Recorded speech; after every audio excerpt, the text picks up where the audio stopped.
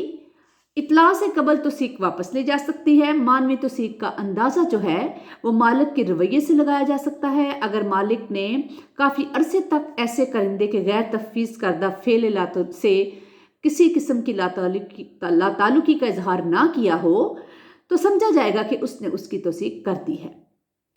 اس کو انٹرپریٹ کیا گیا ہے AIR 1919 مدارس 243۔ جائز توثیق کے لیے جو ہے وہ واقفیت لازمی ہے۔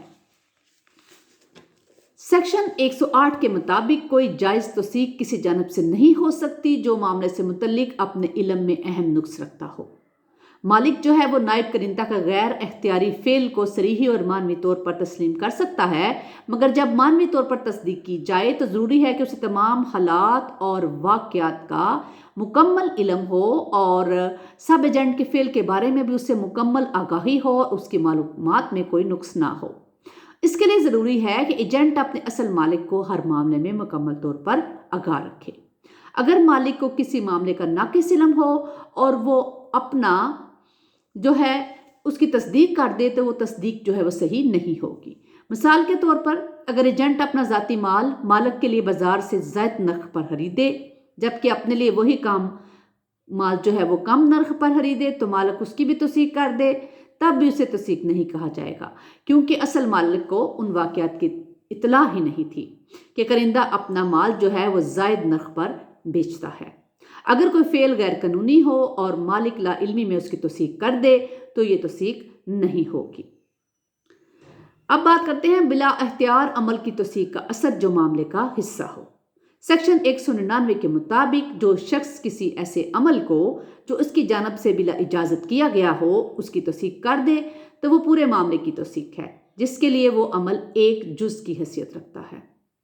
مالک اپنے ایجنٹ کے کسی فعل کی جزوی توثیق نہیں کر سکتا۔ اگر مالک کرندہ کے طے کردہ کسی معاہدے کو قبول کرتا ہے تو اسے یہ معاہدہ پورے کے پورا قبول کرنا ہوگا۔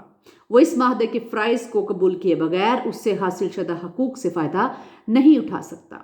اسے یا تو پورا معاہدہ قبول کرنا ہوگا یا اس سے منحرف ہونا ہوگا۔ تاہم مالک باطل معاہدہ کی توثیق نہیں کر سکتا۔ اس کو بہت اچھی طرح سے انٹرپریٹ کیا گیا ہے AIR 1963 مدارس 140۔ بلا اجازت عمل کی توثیق شخص ثالث کو نقصان نہیں پہنچائے گی۔ سیکشن 200 کے مطابق جو عمل ایک شخص بلا اجازت دوسرے کی جانب سے سر انجام دے وہ ایسا ہے کہ اگر یہ اجازت سے سر انجام دیا جاتا تو شخص ثالثے پر جرمانہ عائد کرنے یا اس کے حق یا منافع کے ختم کرنے کا سبب ہوتا تو وہ عمل توثیق کے باعث جو ہے وہ اثر ایسا نہیں رکھتا۔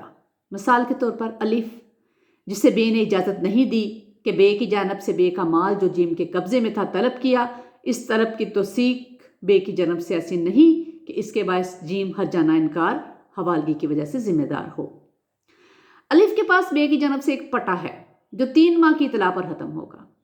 جیم جو بے کی جانب سے کوئی اختیار نہیں رکھتا تھا الف کو پٹا کے ختم ہونے کی اطلاع دی۔ بے کی جانب سے اس اطلاع کی توثیق الف کو پابند کرنے کی غرض سے نہیں دی جا سکتی تھی۔ قانون معاہدہ میں کارندگی کے یعنی ایجنٹی کے احکامات زیادہ جامع نہیں ہیں، لہٰذا سیکشن 200 یا کوئی دیگر حکم جو توثیق کے اثرات کے بارے میں ہیں ان کا ایجنٹی کے عام قانون پر کوئی اثر نہیں ہوتا اور نہ ہی اس سے فریقین کے حقوق متاثر ہوتے ہیں۔ اس کو انٹرپریٹ کیا گیا ہے PLD 1987 لاہور صفحہ نمبر 392۔ یہ دفعہ ان عام اصولوں کی استثناء ہے جن اصولوں کا ذکر دفعہ 196 کے تحت کیا گیا ہے۔ وہ اصول یہ ہے کہ کرندہ کی ہر اس بلا اجازت فعل کی توثیق سابقہ اجازت کی دلالت کرتی ہے۔ اس دفعہ میں جو قاعدہ بیان ہوا ہے اس کے مطابق اگر تیسرے شخص کا حق کسی چیز پر کرندہ کی بلا اجازت فعل کی توثیق سے پہلے قائم ہو چکا ہو تو اس صورت میں اصل مالک اپنے کرندے یعنی ایجنٹ کے اس فعل کی توثیق کر کے تیسرے شخص کے حقوق پامال نہیں کر سکتا۔ یہ تھی ریٹیفیکیشن یعنی توثیق۔ دعاؤں میں یاد رکھیے گا اور چینل کو سبسکرائب کیجیے گا۔ شکریہ۔